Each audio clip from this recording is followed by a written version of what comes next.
Remember when Saturday mornings meant racing to the TV before anyone else woke up, bowl of cereal in hand, ready to dive into a world that felt uniquely ours? There was a time in Canada when kids' shows weren't just background noise. They were shared experiences that connected cousins in Vancouver to classmates in Halifax, all watching the same gentle host open the same magical trunk. Today we're rewinding the tape to explore 10 forgotten kids' shows only true Canadians remember. Whether you waited every week for a character who never appeared when you were in the room, sang along with a talking pineapple in French class, or got genuinely excited about craft time on TV, you're about to feel that nostalgia hit hard. Which one will transport you back first? Let's press play.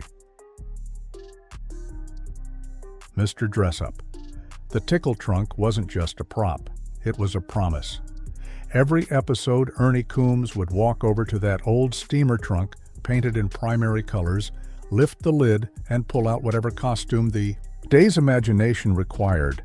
A firefighter's helmet, a pirate hat, a princess gown.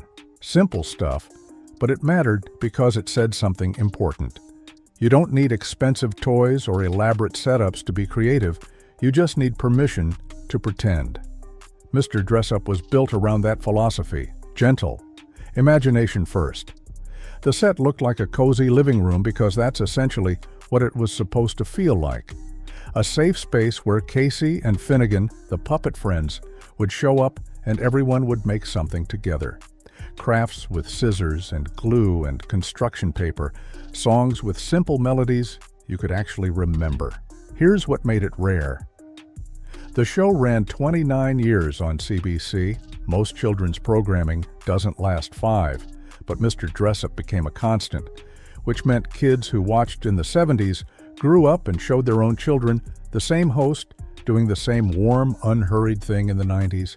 That's multi-generational trust. You remember the feeling, right?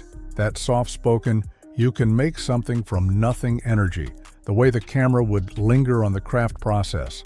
Not rushed, not frantic, just calm demonstration, the tickle trunk opening like a treasure chest, the puppet reaction shots where Casey would tilt his head or Finnegan would look confused in that perfect puppet way. But here's the fragile part.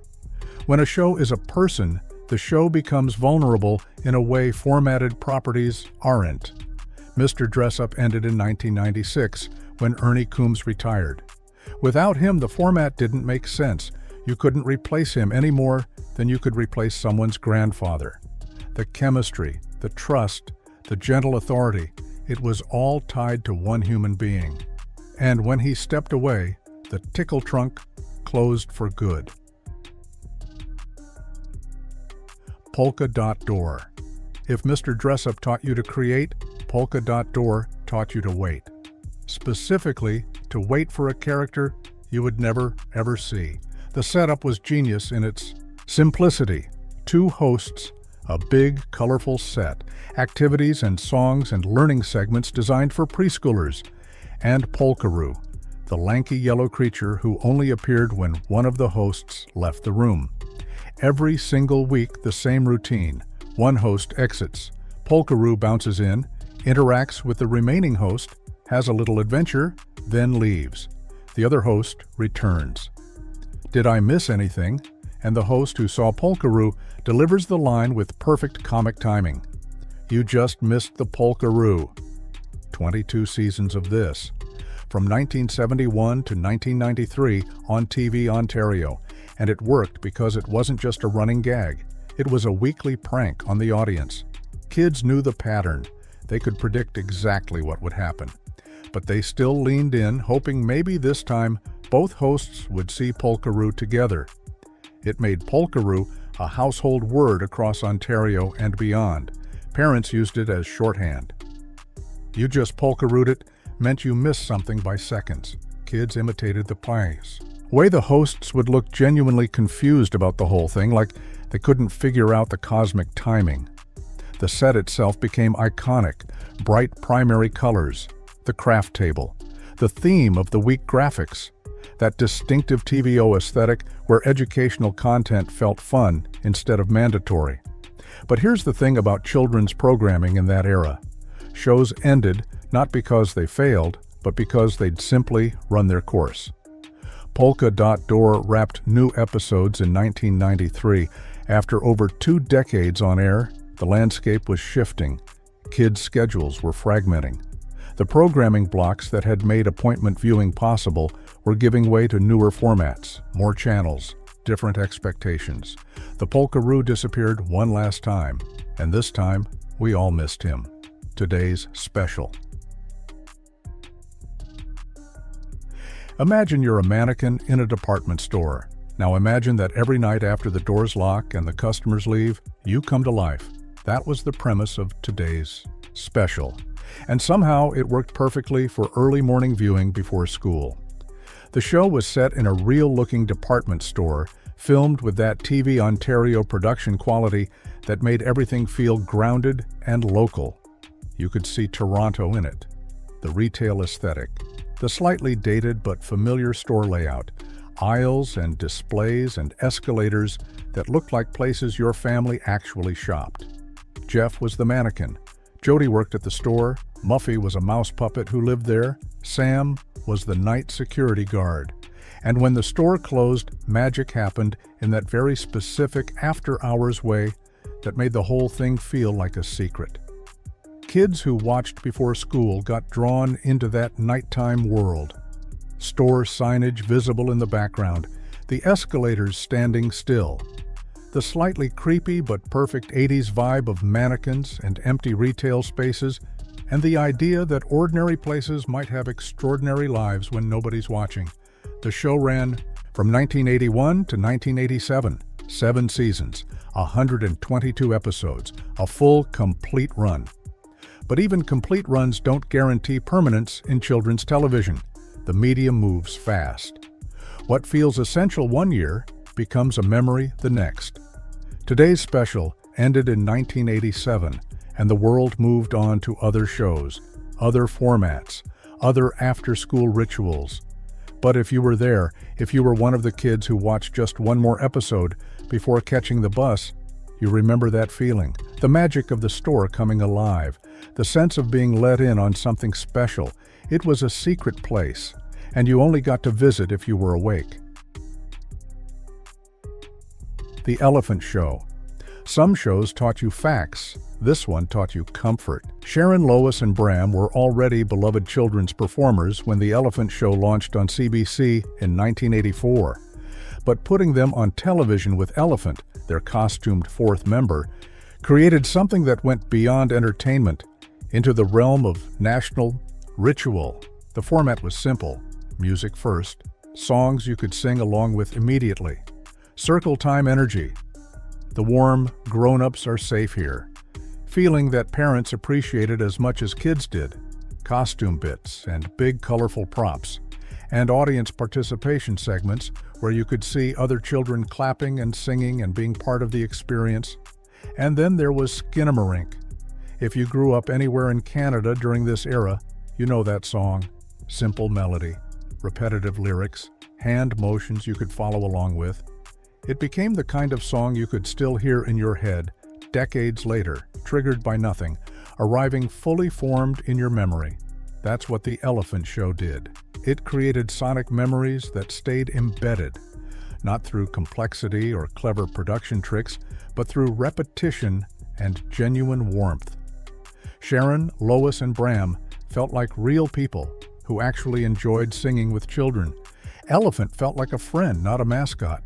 The show ran 5 seasons from 1984 to 1989, 65 episodes total, classic finite-run children's television. When it ended complete, not canceled. The performers moved on to other projects. The episodes went into reruns and then gradually faded from regular rotation as new shows filled the schedule. But the songs didn't fade. Ask any Canadian born in the early 80s about Skinamarink and watch their face change. That's not nostalgia, that's muscle memory, comfort encoded in melody. The Edison Twins. What if being smart was the superpower? That was the hook of the Edison Twins, a CBC adventure series that made science look like something kids could actually do. Not in a lab with expensive equipment, but in garages and community centers and regular Canadian streets. Tom and Annie Edison were twins who solved problems using practical science. A mystery appears. They experiment. They explain the principle in terms a kid could follow. They solve it. Episodes had that Canadian school trip realism built in. Malls, streets, rec centers, places that looked like your town, not Hollywood's version of what a town should be. The show made learning look like a superpower because the twins weren't geniuses in the untouchable way. They were curious and methodical. They made mistakes and adjusted. The science was hands-on, DIY lab setups, simple diagrams explaining concepts. Science principle, end beats, that reinforced what you'd just watched. For kids watching, it created this feeling that you could be like them. You didn't need special access or expensive tools. You just needed to pay attention and think through problems step by step. But here's the thing about the Edison Twins. It ran only 6 seasons, ending in 1986. Short compared to giants like Mr. Dressup, which is why people half remember it like a dream. You know you watched it. You remember the feeling of it. But the details blur because it wasn't around long enough to become permanent furniture in your childhood landscape. And if you didn't catch it during its original run, you might never see it again. This was pre-streaming, pre-YouTube, pre-easy access to back catalogs. When a show ended, it often just disappeared unless it got picked up for heavy syndication. The Edison Twins solved a lot of problems on screen, but they couldn't solve the problem of impermanence. Telling and preparing this video took us a lot of time, so if you are enjoying it, subscribe to our channel. It means a lot to us. Now back to the video. You can't do that on television. This was the show that felt slightly illegal. You Can't Do That on Television was a sketch comedy series built around kid actors, absurd premises, and visible consequences, mainly slime. Bright green slime that dumped on people's heads when they said the trigger phrase, "I don't know." It originated in Ottawa and ran on CTV and later Nickelodeon, becoming one of those rare Canadian exports that actually made it big internationally. But for Canadian kids watching in the early 80s, it felt rebellious in a way other children's programming didn't. The humor was gross out. The sketches had edge. Kids talked back to adults. Authority figures looked foolish. It was chaotic and messy and exactly what a certain type of kid wanted to watch. The slime became iconic. Not just on this show, but in kids' television generally. Nickelodeon adopted it as part of their whole brand identity. But it started here in Ottawa, with Canadian kids getting gunk dumped on them for comedic effect. The format was fast, quick smash cuts between sketches, running gags that rewarded regular viewers, a kids versus adults, framing that gave young audiences permission to laugh at authority, and that slightly anarchic energy that made parents wonder if they should be letting their children watch this. But nothing lasts forever, especially shows built on a specific youthful energy. You Can't Do That on Television wrapped production in 1990 as ratings declined and Nickelodeon shifted focus toward more in-house productions from their newer studio setups. The moment kids grew up, the show lost its engine. You can't sustain rebellion on nostalgia. The slime stayed in culture. The show itself became a memory, referenced more than watched, preserved more in feeling than in actual episodes people could easily access. It was chaotic while it lasted, and then it stopped. Fred Penner's Place.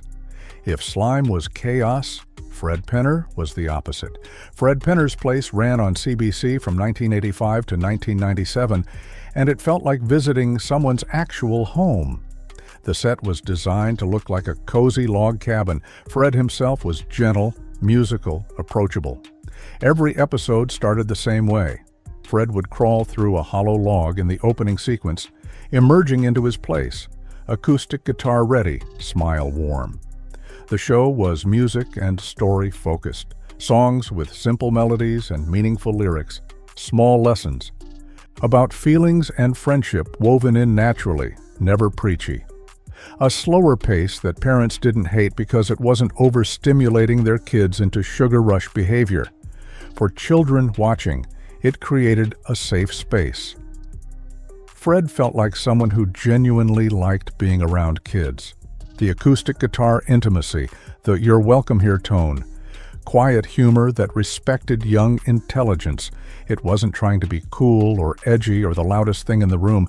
It was just consistently kind. And it worked. 12 years on air.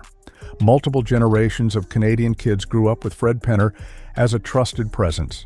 The show won awards. It got picked up internationally. By every reasonable measure, it was successful, which makes what happened next harder to understand. In 1997, CBC abruptly canceled Fred Penner's place following management changes in their children's programming division. Not because of ratings, not because kids stopped watching, but because adults upstairs changed their minds about the direction they wanted to take. Fred Penner himself has talked about how sudden it was. One season, they were planning the next year. The next, they were done. No gradual wind down, just over. Sometimes a show doesn't end because kids stop loving it. Sometimes adults in suits make decisions that have nothing to do with the people actually watching. The log closed, the cabin went dark, and a lot of kids lost a friend they didn't know they'd needed under the umbrella tree. What if your roommates were puppets? That was the everyday reality of Under the Umbrella Tree, a CBC show set in a shared home anchored by an actual indoor umbrella tree that served as the visual centerpiece. Holly was the human. Iggy the iguana, Jacob the blue jay, and Gloria the gopher were her puppet housemates. The show taught social skills without feeling like a lecture. How to share space, how to solve small conflicts, how to be kind without being syrupy about it. Each episode dealt with relatable situations, disagreements over chores, misunderstandings between friends, small disappointments, and how to handle them. The house layout became familiar through repetition. You knew where everyone's space was. You recognized the furniture. The umbrella tree itself got hero shots, its leaves spreading wide in the background like the show's signature. But what made it work was the puppet performances. Iggy, Jacob, and Gloria had distinct personalities that felt consistent and real. Their reactions and close-ups were carefully timed. The scripts gave them actual character development instead of relegating them to comic relief. Parents appreciated it because it modeled decent behavior. Kids watched because the puppets were funny and the situations felt true. You'd had the same fight about whose turn it was to choose the activity. You'd felt left out the same way. The show reflected ordinary social life back at you with just enough humor to make it entertaining. The Umbrella Tree ran from 1987 to 1993, 4 seasons, 270 episodes, a long, successful run that simply wrapped when it felt complete. No scandal, no controversy, just a gentle ending. But by the mid-90s, children's television was shifting. The extreme decade was arriving. Louder shows, faster cuts, more attitude. Under the Umbrella Tree wasn't loud enough to follow kids into that new era. The house went quiet. The Umbrella Tree stood still. And that was that. The Raccoons. Before environmental messages became mainstream in kids' programming, there was The Raccoons. This Canadian animated series ran on CBC from 1985 to 1991, telling stories about a peaceful forest community constantly threatened by Cyril Sneer, an industrialist aardvark whose only real interest was profit. Every episode, Sneer would scheme some new plan to exploit the forest. Every episode, Bert Raccoon and his friends would fight back, usually winning through cleverness and community. Solidarity. It was funny. The theme song was genuinely catchy, the kind that stuck in your head for decades. The animation had that distinctive 80s Saturday morning quality. But underneath the entertainment, the show was teaching kids to think about conservation, corporate greed, and environmental responsibility before those topics were standard curriculum. Cyril Sneer felt real because he was basically a cartoon version of a news headline. The greedy businessman who'd sacrifice anything for money, the industrialist who saw nature as resources to extract rather than ecosystems to protect. He wasn't a monster. He was just ruthlessly capitalist in a way kids could understand viscerally, even if they didn't have the vocabulary for it yet. The forest community fighting back gave young viewers a framework for thinking about collective action. Problems could be solved. Bad plans could be stopped. You didn't have to accept destruction as inevitable. The show ran 5 seasons on CBC. A complete story arc, finite episode count. Then, like so many Canadian productions, it ended and kids' television moved on. The Raccoons got occasional reruns, but never quite achieved the permanent cultural saturation of some other properties. Still, if you watched it, you absorbed those themes. Save the forest. Question greed. Community matters.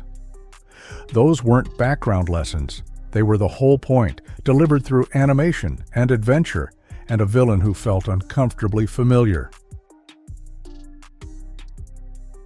Babar. There was something strangely elegant about Babar. While other Saturday morning cartoons were getting louder and more hyperactive as the 90s arrived, this Nelvana-produced series that aired on CBC felt like someone had animated a bedtime story and accidentally scheduled it for daylight hours. Based on the classic French picture books, Babar brought 78 episodes of gentle royal elephant life to Canadian screens from 1989 to 1991. The animation had that distinctive book illustration quality, soft edges, watercolor backgrounds, characters that moved with deliberate, calm pacing instead of the frenetic energy dominating other shows. Babar himself was the kind king of Celesteville, thoughtful, patient, the kind of authority figure who solved problems through wisdom rather than force. Each episode felt structured like a fable. A situation would arise, characters would make choices, a gentle morale would emerge by the end, never hammered home too hard, just there if you were paying attention. The orchestral music added to that classy feeling. Real instruments, melodic themes. It sounded expensive in a way most kids' cartoons didn't bother with. Combined with the visual aesthetic, it created this sense that you were watching something slightly above the usual Saturday morning fare. But that refinement might have been part of why it didn't stick around in cultural memory the way louder shows did. Babar wrapped its original run in 1991 and slipped into that. If you missed it category of pre-streaming television. The show existed. It was lovely while it lasted. Then it was gone, preserved mainly in the memories of kids who happened to catch it during those specific Saturday mornings when storybook royalty briefly ruled Canadian TV. If this video brought back memories you forgot you had, hit that like button and subscribe.